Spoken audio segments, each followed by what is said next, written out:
Welcome to National Kale Day, on air, helping you live your healthiest, happiest, greenest life with amazing resources, experts, and the latest on the power of a plant-based diet.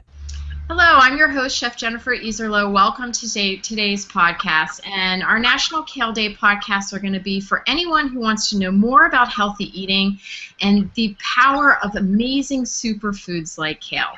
So today I have the pleasure of introducing one of our guests who is also a National Kale Day ambassador, Stephanie Peterson.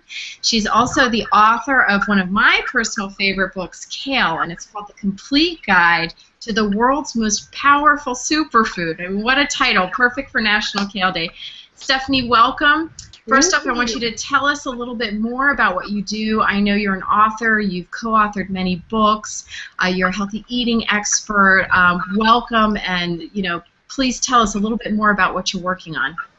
Thanks. I'm so excited to be here with you guys on National Kale Day. What a fantastic thing. I'm excited for that. I am a cookbook author and a nutritionist, and I kind of got on the healthy food path when I was a kid. My mother is a junk food addict. Mm-hmm. We all have our reasons. I was a sugar addict. I can relate to that. I love that. Yeah, my mom couldn't cook, so we would get things out of cans and boxes, and I was that kid, my sister as well. We would hang around the neighborhood families and kind of hope to be invited over for dinner. You were like the hot dog and mac and cheese kid. We had one of those in the neighborhood too. Yes, yes, and I was really lucky in that we lived in a university town, and there was an Indian family on one side, a German family on another side. There was a Persian family across the street, a Korean family. There was a family from Israel. Almost every house had a family from a different country, so it was really fun to go over there and learn about all these different foods. And in doing that, I learned that there are a lot of foods out there that a lot of people in a lot of different cultures rely on to stay healthy. Mm-hmm. And really was excited by that idea.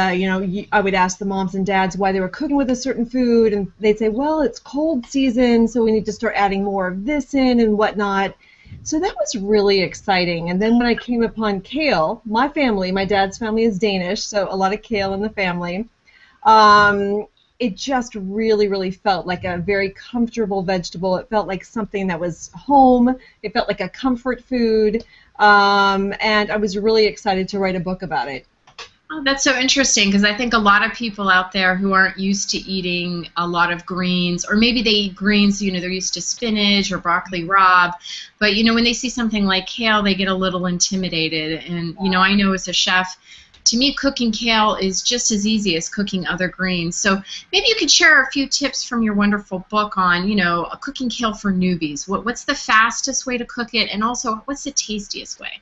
Yeah, the fastest way. I don't particularly think kale is fast cooking. I mean, it can be if you do like a flash saute, but I think what a lot of people who are new to kale, they get kale and they think it's going to be like spinach. They could throw it into a pan, it's going to break down and become soft very quickly. It's more fibrous than spinach. Yeah, it also happens to be a vegetable that's very high in protein. So I think that's another reason, because the cells are a little bit heavier. For newbies, when I cook kale, one of the tricks I do is I slice it really thin. It's called a chiffonade. And I find that if you slice it thinly and sort of flash saute it, like you said, so you're going to use like a high smoking point oil, that will help to tenderize it. But it is a little bit chewier. And, that's one of the reasons I like it, because I find it has more of a tooth feel, so it's good for people who are looking for a vegetable that fills them up more, that's a little bit more hearty. And of course, nothing against spinach. We all love spinach. Yeah. But tell us about some of the unusual ways that you use it. I know you do a lot of smoothies, and I see some of those beautiful photos on your Facebook page. Thank you. Yeah. You know what? One of my favorite ways to eat or consume kale is actually throwing it in the juicer. And what I tend to do is, that rib in the middle of the kale, pull out. I tend to pull it out and save a bunch of ribs a bunch of kale ribs in a bag, and I'll run them through the juicer. Oh, perfect. Great.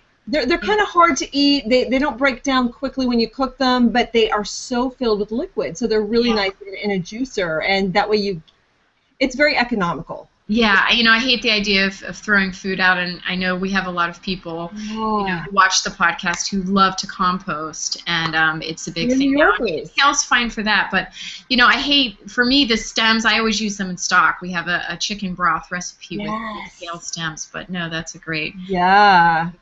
So, we know kale's this incredible superfood, but there are plenty of other superfoods out there, and I know that you're hosting this fabulous superfood summit.